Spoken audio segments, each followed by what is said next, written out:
Bonjour les amis, aujourd'hui on vous emmène en balade du côté de la Tremblade, c'est au nord de Royan, 4300 habitants. Et aujourd'hui une petite balade, vous allez le voir, absolument exceptionnelle. Nous allons remonter ensemble les 2 km du chenal de la Tremblade.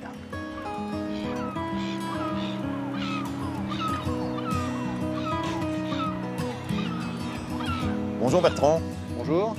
Alors dites-nous tout, c'est quoi cette association des Coroleurs Trembladais? C'est une association qui a été créée en 2000, une association qui compte 70 membres environ, et puis dont le rôle est d'abord de restaurer et d'entretenir des vieux gréements, et puis ensuite évidemment de naviguer sur ces vieux gréements dans tous les pertuis, pertuis bretons, pertuis d'Antioche, etc., donc jusqu'à Arcenray. Voilà, on voit, hein, ça bosse quasiment en permanence, c'est une véritable fourmilière ici.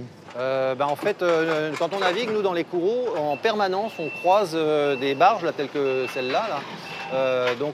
En fonction des marées, soit elles vont vers les parcs à 8, soit elles reviennent.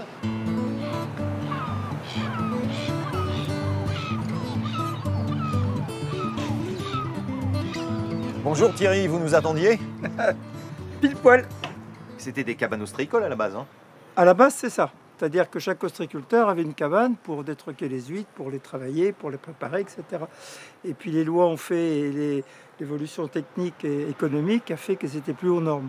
Donc petit à petit, on est passé d'une utilisation commerciale à une utilisation de plaisance. Donc du coup Thierry, c'est l'occasion de partager l'apéro souvent avec les amis, c'est ça? Ça sert à ça. Ça sert pas qu'à ça, mais ça sert à ça. Et on voit certains sont déjà très actifs. On va aller voir. Un petit coup d'œil là-bas. Je vous suis. Allez. Pardon. Bonjour messieurs, dames. C'est comme d'habitude. Bonjour. Mais vous êtes bien là? C'est pas facile tous les jours? Non, mais à chaque jour suffit sa peine. c'est compliqué, mais on s'entraîne. Donc c'est un rendez-vous, c'est un rituel, ces rendez-vous à la cabane? Comment C'est ça? convivial, ouais, c'est chacun ses petites histoires de la veille, et puis les aventures de pêche, voilà. Et donc ça fait quoi de vivre du coup ces endroits différemment, parce que vous y avez travaillé pendant longtemps? Oui. Donc ça fait quoi de le vivre différemment? C'est devenu un lieu où on se retrouve en famille, avec mon père, un ex-ostréiculteur aussi, et on retrouve cette ambiance avec les terrés, hein, ce que vous appelez vous les touristes les éclades, on fait des terrés. Donc c'est des lieux de nostalgie, hein, surtout pour les parents. Tous les Trembladais et autres peuvent avoir une cabane, il suffit de se mettre sur la liste. Il y a un cahier des charges. Après, suivre le cahier des charges, puis le but c'est de rénover le patrimoine et de le faire vivre, quoi. Et C'est le ça maintenir qui est sympa. surtout. Bon bah la vôtre, hein. Santé. Allez les gars. Chin. Et c'est gentil d'être passé.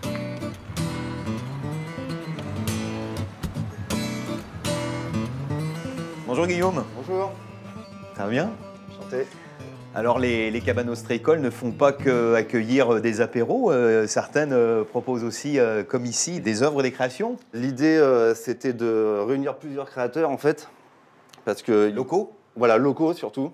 Et puis il y en a beaucoup, en fait, qui est une boutique physique, en fait, plutôt que sur Internet.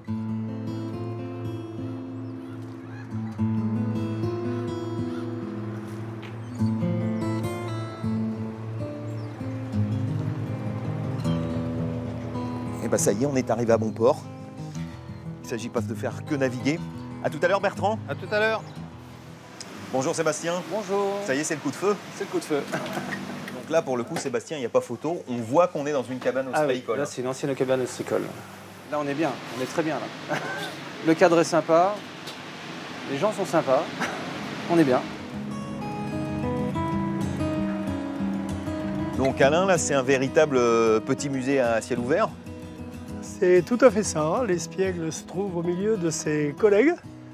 Alors c'est magnifique, il faut se souvenir qu'ici, avant, c'était un parking. Hein. C'était un horrible parking avec quelques voitures et le fameux marché du samedi, mais qui maintenant trouve largement sa place à côté. Du coup, qu'est-ce que ça change d'avoir ce port ici en plein centre-ville aujourd'hui à la Tremblade? Pour moi qui suis un voileux et trembladais, c'est difficile d'être objectif, mais c'est évident que ça change beaucoup de choses à tout point de vue, sur le plan des commerces, sur le plan de l'esthétique et sur le plan de l'attrait de la Tremblade d'une façon générale.